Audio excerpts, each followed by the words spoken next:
parents sold my dream sports car to fund my sister's luxury trip, but they regretted it when I returned. I'm Michael Rodriguez, and I've always been the shadow in a house that never stopped shining for someone else. Growing up in our sprawling Phoenix suburb, our home was a constant celebration of my sister Isabella's every breath.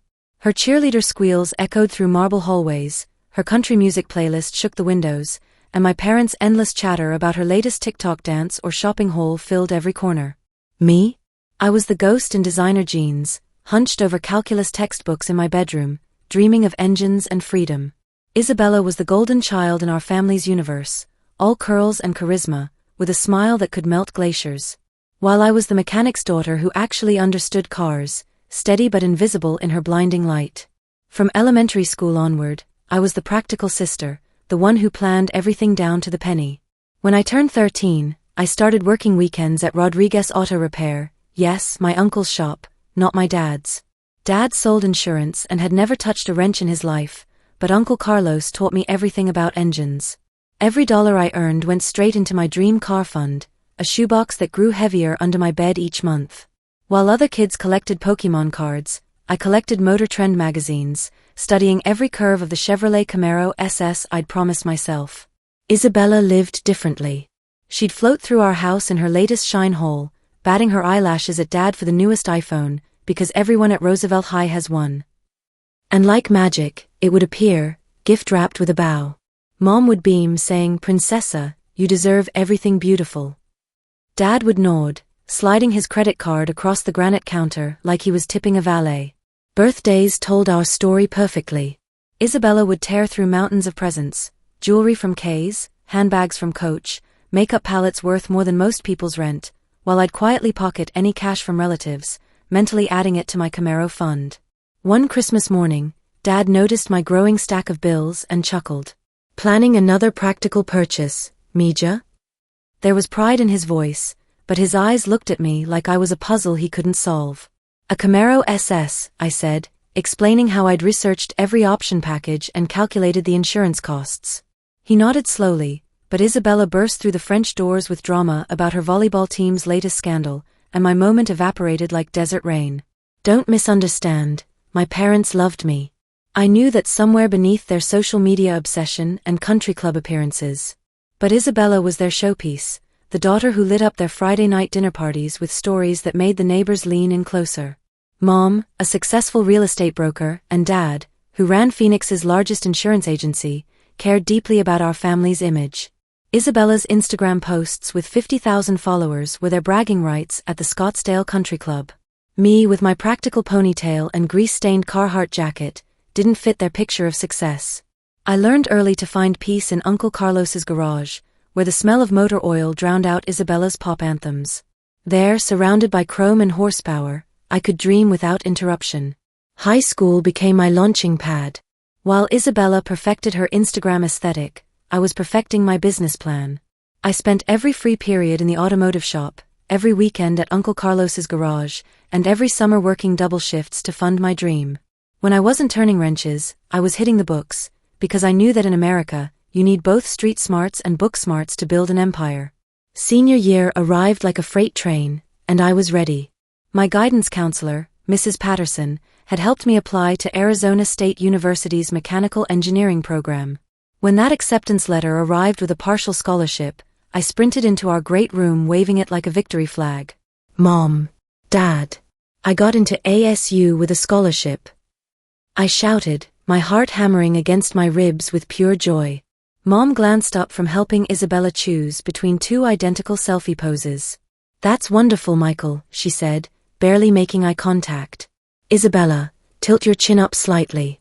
Perfect, baby." Dad looked over his phone, scrolling through golf tournament brackets. "Knew you had it in you, kiddo. You always figure things out." His words were kind, but felt as hollow as an empty gas tank. I clutched that letter and retreated to my room, promising myself this was just the beginning. Meanwhile, Isabella barely scraped through her classes. When she brought home a report card decorated with C- grades and 2 Ds, I braced for World War III. Instead, Mom pulled her into the biggest hug, saying, "Sweetie, grades don't define you. You've got that special spark." Dad chimed in from his leather recliner, you'll find your path, princess. Not everyone's cut out for academics. My jaw hit the floor. Are you serious right now? I blurted out. She's failing 3 classes. Mom's green eyes turned ice cold. Michael, don't be so harsh. Your sister has different talents. Not everyone needs to be a bookworm. I bit my tongue until it bled and walked away, that familiar burn of injustice scorching my chest. The message was crystal clear. No matter what I accomplished, Isabella would always be their shining star. College became my escape hatch. At Arizona State, I found my tribe, gearheads and engineers who valued innovation over Instagram followers. I threw myself into thermodynamics, fluid mechanics, and advanced automotive design. The Tempe campus, with its palm trees and cutting-edge engineering labs, felt like home in ways my parents' house never had. I graduated magna cum laude and landed a dream job at Hendrick Motorsports Phoenix Development Center. The day I signed that offer letter, I felt my lungs expand for the first time in years. I was building the life I'd always envisioned, 1 horsepower at a time. Moving into my own townhouse in Old Town Scottsdale was a milestone I'll treasure forever. Nothing fancy, just a 2-bedroom with a 2-car garage and mountain views, but every square inch belonged to me. Paid for with my savings and signing bonus from Hendrick. I called my parents to share the news, hoping they'd finally see me. But when Mom answered, her voice was distracted as always. That's nice, Michael. Oh, hold on, Isabella just posted the most amazing reel from Fashion Week in Miami. Work became my sanctuary. Hendrick Motorsports was intense. We were developing next-generation engines for NASCAR's top teams, with deadlines that kept me at the facility until midnight. But I lived for the challenge. Every project felt like solving a mechanical puzzle, and when our team's engine modifications helped win at Phoenix Raceway, I thought I'd explode with pride. My supervisor, Danny Morrison, pulled me aside after the victory. Michael, you've got the best instincts I've seen in 20 years. How'd you like to lead the prototype development team? At 24, I became the youngest department head in company history. I called home immediately, my voice shaking with excitement. Mom, I got promoted to department head. I'm leading the entire prototype division. A pause. Then Mom's distracted voice. That's lovely, dear. Did you see Isabella's latest campaign? She's the new face of Desert Rose Cosmetics. They're flying her to Los Angeles. Dad jumped on the extension. Yeah, she's practically a celebrity now. The whole country club's talking about it. I swallowed the familiar sting and forced cheerfulness into my voice. That's great for her. Their dismissal only fueled my fire. If they wouldn't celebrate my victories, I'd make them impossible to ignore. With my promotion came a substantial raise, and I knew exactly what to do with it. I'd been eyeing the 2023 Chevrolet Camaro ZL1 at Chapman Chevrolet for months.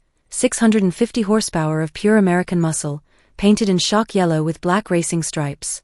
It wasn't just a car, it was a statement, a reward for every hour I'd spent proving myself. The day I walked into that dealership with a cashier's check for $75,000, I felt unstoppable. The sales manager, Tommy Chin, couldn't believe I was paying cash. Most folks your age are financing these for 7 years, he said, processing the paperwork. I'm not most folks, I replied, running my hands along those perfect racing stripes. Driving home in my Camaro was like flying. The supercharged V8 roared with controlled violence, the Recaro seats hugging me through every curve. I'd worked 8 years for this moment, every weekend at Uncle Carlos's shop, every late night studying, every promotion earned through sweat and skill. This wasn't just transportation, it was freedom on wheels. I hadn't planned to tell my family, but word travels fast in Phoenix's social circles.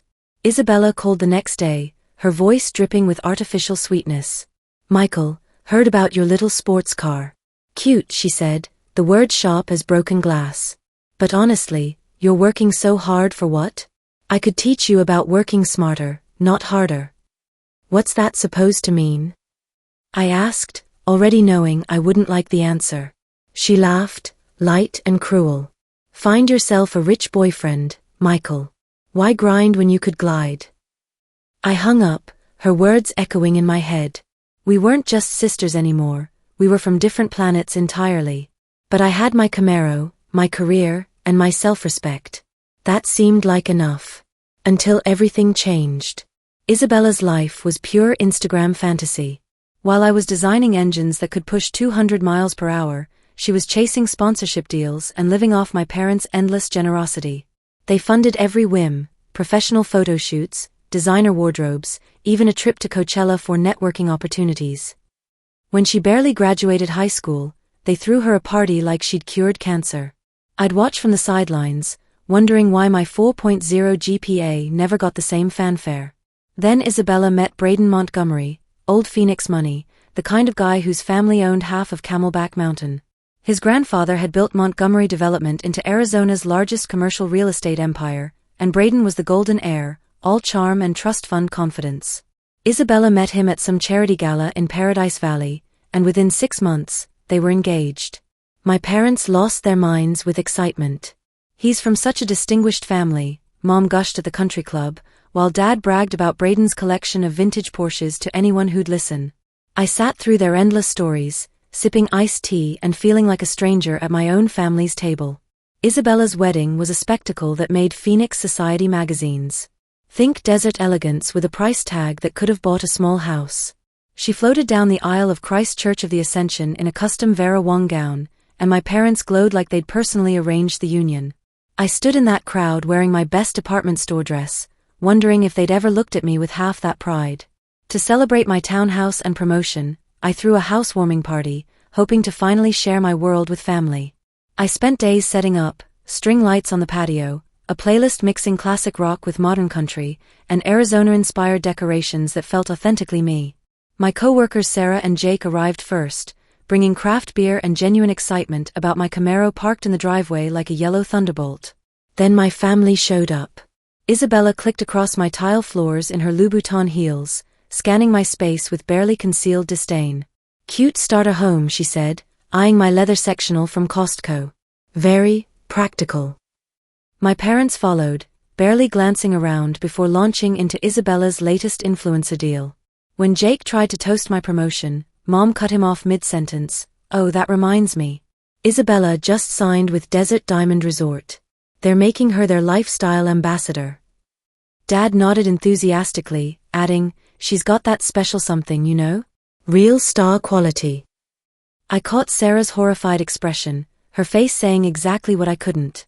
This was beyond messed up. Then everything fell apart for Isabella. Braden left her after 18 months of marriage, and the whispered rumors around Scottsdale were brutal. Too high maintenance, the gossip mill churned. More interested in his credit cards than him. Isabella called me sobbing, real tears this time, not her usual dramatic performance. "He said I was shallow, Michael. Can you believe that?" Honestly, I could. But I didn't say it. She moved back home, and my parents transformed their house into her personal recovery spa, catering to every tantrum and tear. Isabella's post-divorce breakdown was legendary throughout North Scottsdale.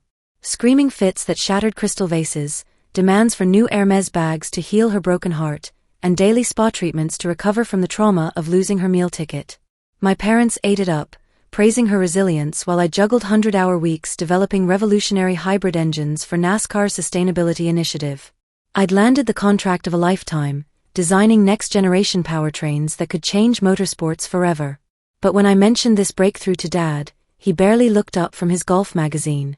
"That's nice, Michael. But Isabella's going through so much right now. Maybe be a more supportive sister, okay?" That's when lightning struck, literally and figuratively. My company announced an exclusive partnership with European racing circuits, and they were sending their top engineer on a 5-month research expedition across Europe's most legendary racetracks. Monaco, Silverstone, the Nürburgring, Spa-Francorchamps, every temple of motorsports I'd dreamed of visiting. When Danny Morrison called me into his office, I thought I was in trouble. Instead, he smiled wider than the Grand Canyon. "Congratulations, Michael. You're going to Europe. All expenses paid, 5 months, full salary plus bonuses. You'll be studying F1 technology integration and reporting directly to our executive board." I floated out of that meeting, my heart hammering with disbelief. I'd won the automotive engineer's equivalent of the lottery. I called my parents immediately, expecting them to share my joy for once. "Mom, Dad, I won a company contest, 5 months in Europe studying Formula One technology. Silence. Dead, crushing silence. Then Mom's voice, sharp as desert thorns.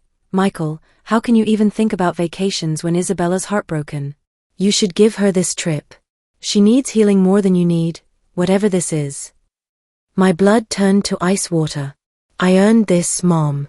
It's not a vacation, it's the opportunity of my career. Dad's voice cut through like a rusty blade. Don't be selfish, Michael. Family comes first. Isabella deserves happiness after what she's been through. I hung up, their words echoing like gunshots in an empty garage. For the first time in my life, I wasn't backing down. I was going to Europe. Those 5 months were pure magic. I walked through the Monaco paddocks where Ayrton Senna once ruled, studied aerodynamics at McLaren's Woking facility, and watched sunrise practice sessions at tracks that had shaped automotive history. I learned from engineers who'd revolutionized racing, tasted wine in Italian villages, and felt a freedom I'd never known existed. But every paradise has its ending. When I landed at Phoenix Sky Harbor Airport, I switched on my phone expecting the usual family silence. Instead, there were 17 missed calls and twice as many texts, all from neighbors, Uncle Carlos, even my high school friends. My hands shook as I drove my rental car toward Old Town Scottsdale, dread building like storm clouds over Camelback Mountain. I unlocked my townhouse door, and my heart stopped completely. Isabella was sprawled across my leather sectional like she owned it, surrounded by shopping bags from Fashion Square, takeout containers from every expensive restaurant in Paradise Valley scattered across my coffee table like confetti from her personal pity party. Isabella, what the hell are you doing here? I stammered, my keys still trembling in my hand. She barely glanced up from her phone, scrolling through Instagram like she was reviewing her kingdom. Oh, you're back. I needed space from Mom and Dad's place. Too much drama, you know. My stomach plummeted toward the earth's core. How did you get in? She rolled her eyes like I'd asked why water was wet. Your spare key, obviously. Mom gave it to me months ago. Said family should always have access. I stood frozen in my own doorway, watching this stranger violate my sanctuary. Every carefully chosen piece of furniture, every racing poster, every trophy I'd earned, all contaminated by her presence. I need air, I muttered, grabbing my car keys. I'm going to Target. But in my driveway sat empty concrete where my Camaro should have been gleaming in the Arizona sun. Panic hit like a head-on collision.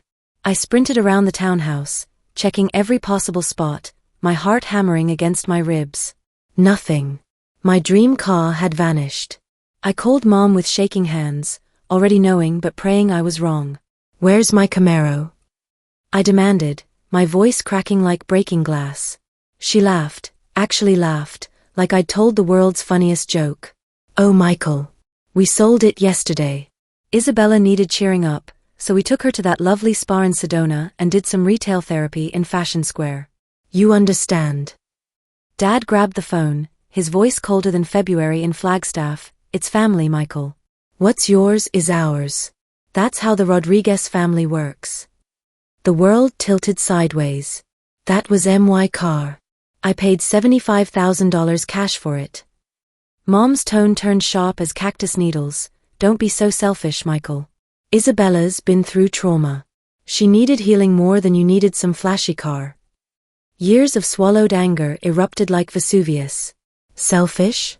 You stole my car, invaded my home, and I'm selfish. I demanded every penny back immediately. They laughed, called me ungrateful, and hung up like I was a telemarketer. Back inside, Isabella was still lounging, completely oblivious to the nuclear bomb that had just detonated my life. Get out, I said, my voice deadly calm. She blinked, finally looking shocked. Excuse me. Get out. Now. She tried her usual waterworks, crocodile tears, pouty apologies, dramatic hand gestures, but I was done being anyone's doormat. I pointed toward the door like Moses parting the Red Sea, and she finally left, muttering about how uptight I'd become. The next morning, I called the most ruthless attorney in Phoenix, Catherine Santos, who'd built her reputation destroying entitled families in divorce court. When I laid out my case, her eyes lit up like slot machines hitting jackpot. They sold your property without permission and gave access to your home without consent, she said, leaning forward. This isn't family drama, it's theft and breaking and entering. I sued my parents for the full value of my Camaro, plus damages for emotional distress and property violation. They hired expensive lawyers, painted me as the villain, but Judge Martinez saw through their manipulation. I won everything. The gavel fell like thunder, and with it, my parents' world crumbled. They had 30 days to pay me $85,000, the Camaro's value plus legal fees and damages. To raise the money, they had to sell their dream house in Paradise Valley, the one they'd bragged about at country club dinners for 15 years. They moved into a cramped apartment in Tempe, their social status evaporating like water in the desert. The Scottsdale gossip mill went nuclear. Did you hear about the Rodriguez family? Echoed through every charity luncheon and golf tournament. The daughter sued her own parents. Some called me heartless, but others whispered, good for her. They had it coming. Their words couldn't touch me anymore. I was bulletproof. Cutting off my family was the hardest decision I'd ever made, but also the most liberating. Those first months were lonely, silence where their calls used to be, empty chairs at holidays. But with that silence came crystal clarity. I finally saw how their favoritism had shaped me, pushing me to achieve but also keeping me small, always begging for crumbs of approval I'd never receive. I threw myself into work with renewed purpose. My European research had positioned me as Hendrik's rising star, and when they offered me the position of Chief Innovation Officer, I accepted without hesitation. My salary doubled overnight. Sarah and Jake became my chosen family. We'd grab drinks at the Scottsdale Plaza, laughing over shared dreams and terrible dad jokes, their support filling every void my blood family had left. I started living for myself instead of constantly proving my worth. I took pottery classes, creating lopsided bowls that made me laugh until my sides hurt. I hiked Camelback Mountain at sunrise, feeling stronger with each step up those ancient rocks.